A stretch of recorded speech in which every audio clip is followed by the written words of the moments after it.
Gabi ng Mister. Creepy naman dito. Ano ba to? Creepy ah. Creepy sa gabi rito. Dito pa rin tayo sa Luneta. Oh, may krus. Ano yung krus na yun? Ayun. Ayun yung krus. Creepy. Creepy man. Ano ba to? Part din to ng Luneta eh. Malaman natin ang buhay ni Doc Jose Rizal. Kaya mapunta kayo rito sa may Luneta area. Ito, pinapakita rito. Yan o. The life of Dr. Jose Rizal. On this spot, on February 17, 1872, Fathers Jose Burgos, Mariano Gomez, and Jacinto Zamora were executed for alleged complicity with the military uprising in Cavite on January 20, 1872. They were executed by strangulation. Gabi ng Mister.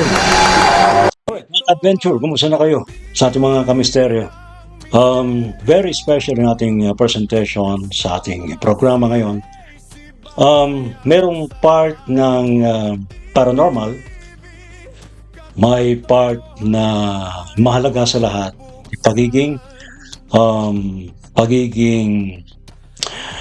patriot, yung pagiging makabayan natin. Ayan, ha?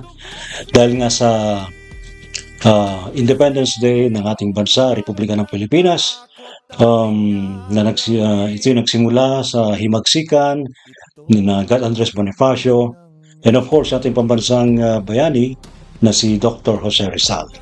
Maraming mga controversies between Dr. Jose Rizal and God Andres Bonifacio. Sabi kasi ni iba, dapat maging national hero din natin si God Andres Bonifacio. Kung ako naman tatanungin ninyo, I think it's about tayo na pag-isipan natin.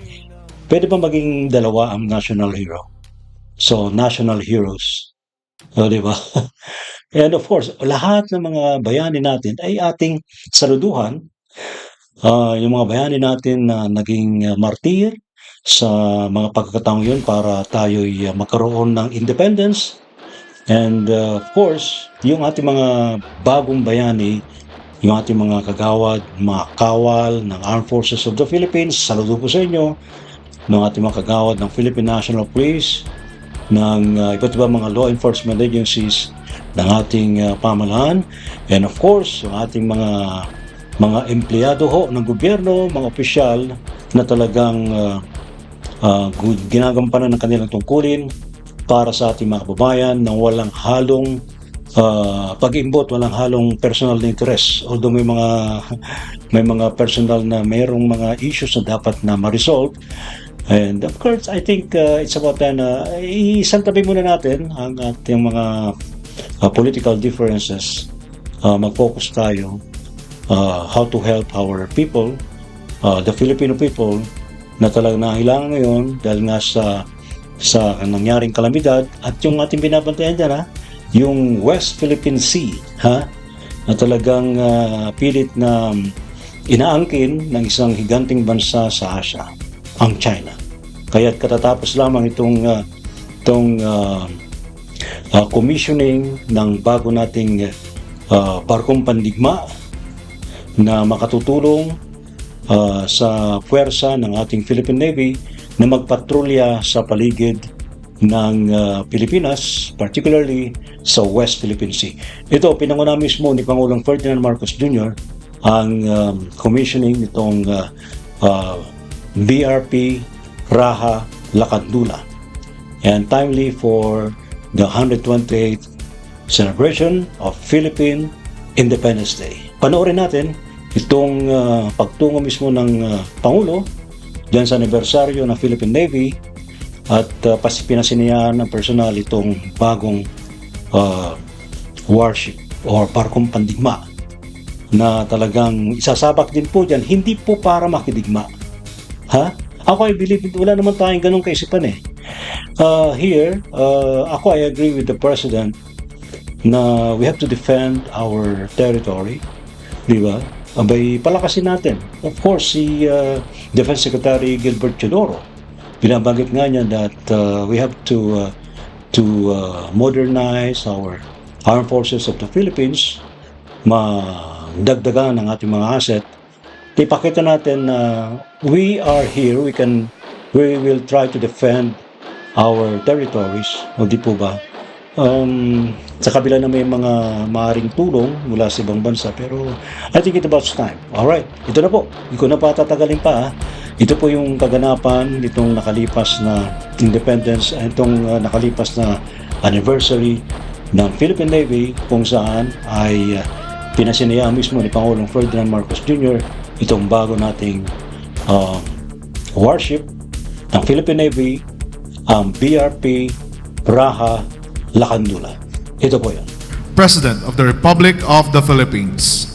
Sideboys Honors is a naval tradition where a team of uniformed sailors forms two parallel lines along a ship's quarterdeck or gangway to welcome or bid farewell to distinguished visitors, officials, or seniors.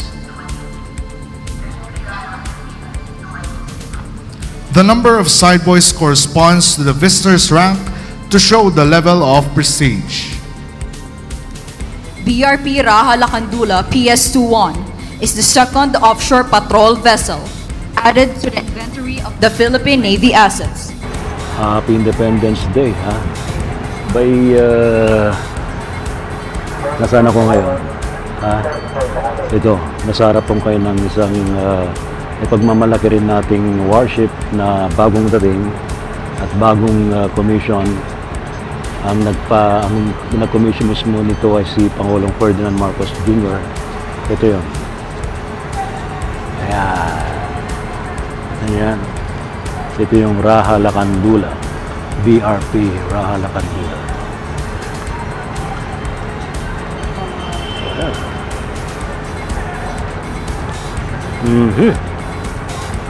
Ayos, ah.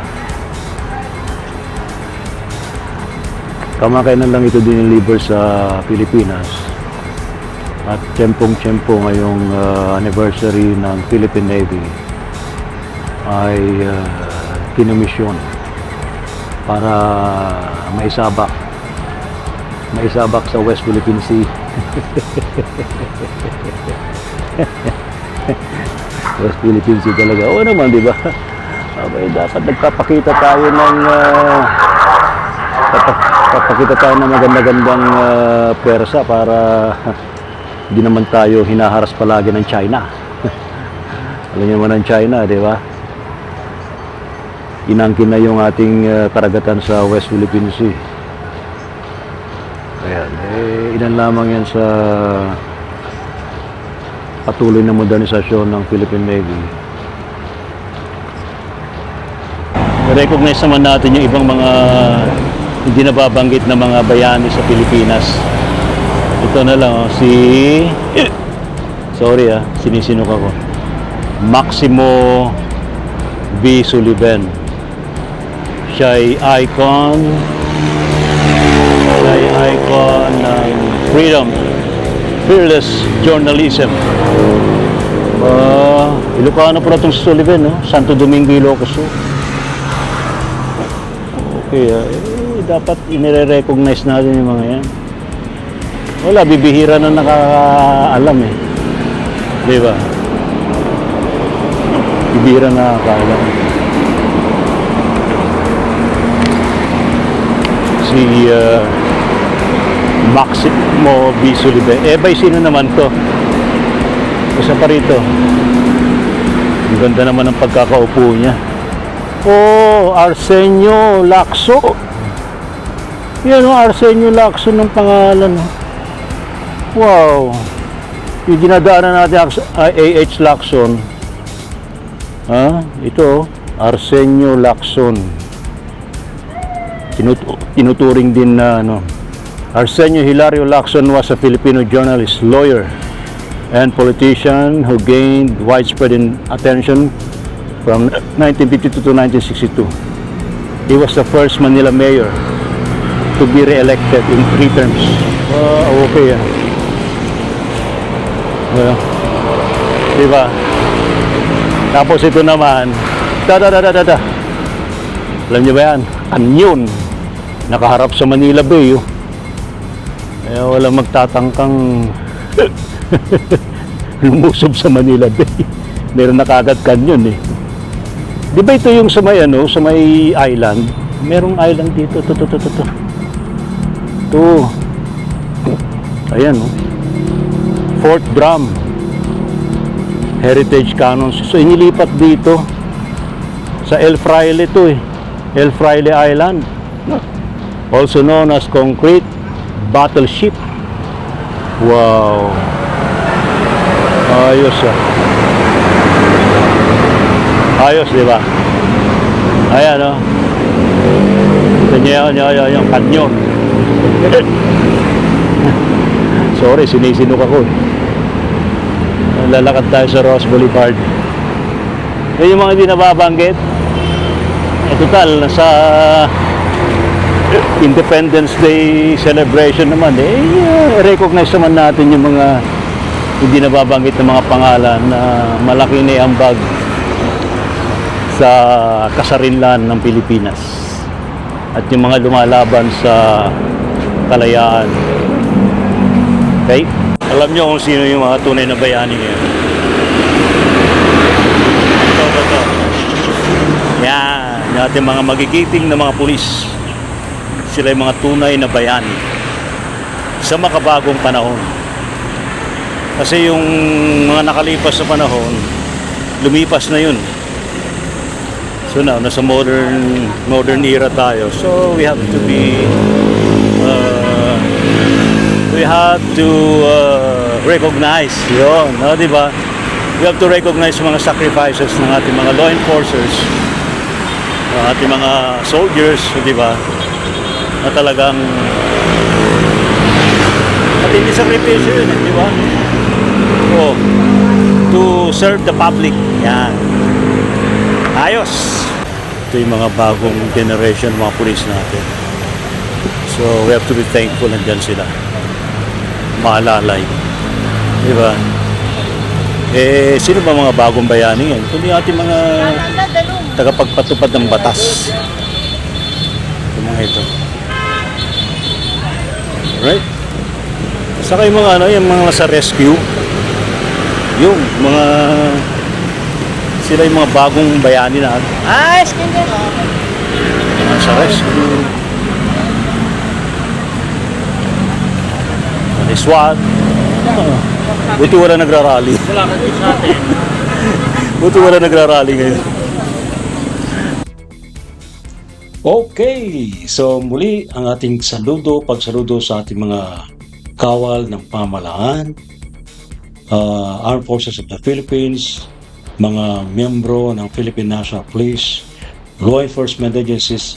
Sinasaludoan po natin sila, pero sinasaludoan po natin ang ating sambayan ng Pilipino. Kayo mismo ang kayo mismo ang pinaka-leader. Kayo mismo ang pinagsisilbihan ng ating pamahalaan. Alright. Dumako na tayo ngayon sa this is a combination of history and spirituality. Yung kung ano yung naiambag ng ating mga bayani para tayo'y lumaya. O di ba? Mula sa pagkaalipin ng mga Espanyol, pagkaalipin ng mga dayuhan, isama na natin ng Amerika, Hapon during Japanese occupation. And iyon ang dapat nating pagtuunan ng pansin. Alright? Now, nagkaroon tayo ng pagkakataon na makapag-ikot dyan sa Luneta and napunta natin yung parang ito yung Martyrdom Park na inilan mismo sa ating national hero, si Dr. Jose Rizal. Gabi ng Ted.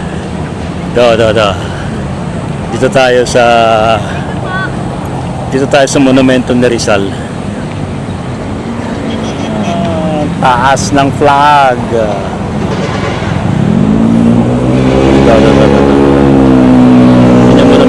Rizal. Monumento ni Rizal. Grabe, init.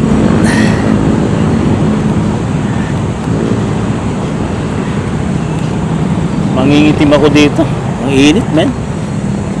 Wow. Ba't po tayo napadpad sa initan? Ayan. Act number 243 granted the use of public land in Luneta as a site for the Jose Rizal Monument. September 28, 1901. The monument entitled Moto Estela was the entry of Swiss sculptor Richard Kisling to the International Design Contest for the Rizal Monument, 1905 to 1907. The monument was constructed of bronze and granite. 1912, the remains of Rizal were transferred from Binondo to the base of the monument. Nandiyan para talaga yung bangkay ni Dr. Jose Rizal. Wow! Huh? December 30, 1912, unveiled. December 30, 1913, declared a national monument. April 15, 2013, a national cultural treasure. November 14, 2013. Ayos yun, ha? Diba? Ayos yun. Ha? Bay, mantakin ninyo. Dito pala inilipat yung remains ni Rizal from Binondo na sa ilalim ng monument. Yung bangkay ni Dr. Jose Rizal. Oh. Bibihira nakakaalam nun. Kala monumento lang. Yung pala. So pwede pala dito magano. Andito pa kaya? Sa bagay, imposibleng nandito yung spirit pa ni Dr. Jose Rizal. Although of course, nanatili sa kanyang himlayan ang kanyang kadakilaan bilang pambansang bayani ng Pilipinas. Ha? Itsapwera mo natin yung mga protesta kung sinong dapat na maging pambansang bayani. But in the meantime, we have to celebrate, di ba, yung araw ng kasarinlan with Dr. Jose Rizal. And during that time, ginamit niya lahat ng makakaya niya na sumulat ng mga iba't ibang mga panitikan, and popular rito yung mga libro niyang El Filibusterismo and No Limitangel. Ayan, diba? Salamat, Doc. Salamat, Doc Jose Rizal. You're the greatest. You're the greatest. Si Dr. Jose Rizal. Ayan. Dito pala talaga yung nilibis. Nasa ilalim para nito yung ano. Meron bang ano rito? Meron bang tomb sa ilalim? Sa taas. Pababa. Diba? I-focus natin. Ayan. Pababa.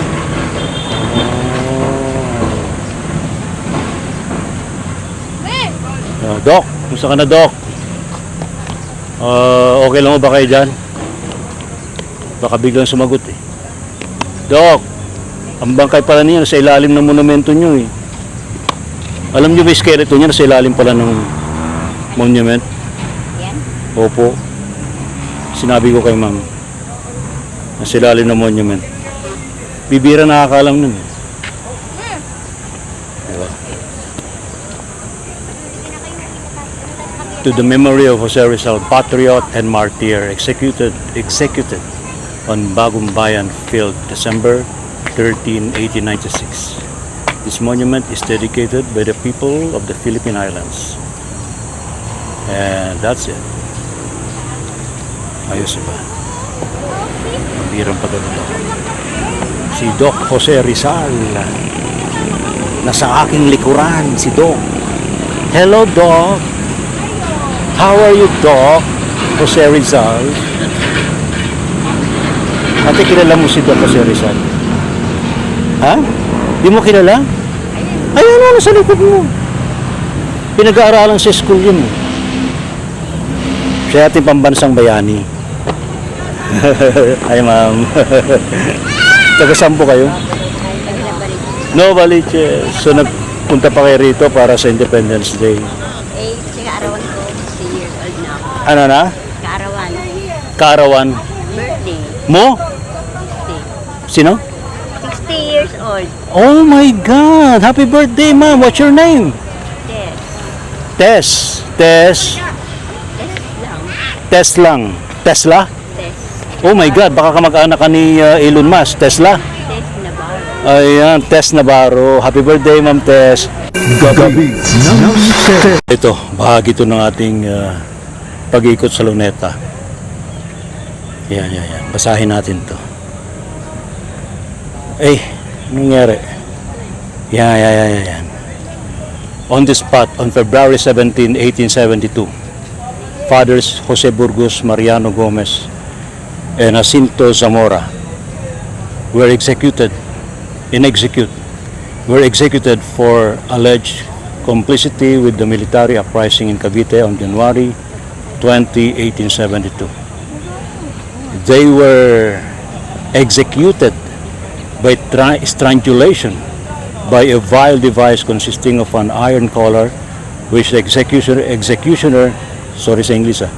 tightened slowly until the martyrs met death. Wow. So dito sila ginarote? Wow. Ba yan? Dito sila ginarote? Gumbursa? Wow. Sa likod. Execution place. Meron din sa likod. Nakalagay din doon. Yun din yun. Wow. Yan dito pa rin yun sa Luneta area. Baka na yung napapansin sa siguro from time to time kailangan nyo ring mag-ikot sa Luneta para mapansin nyo itong ganitong maalala yung kasaysayan ng Pilipinas. Alright. Gabi ng Ted.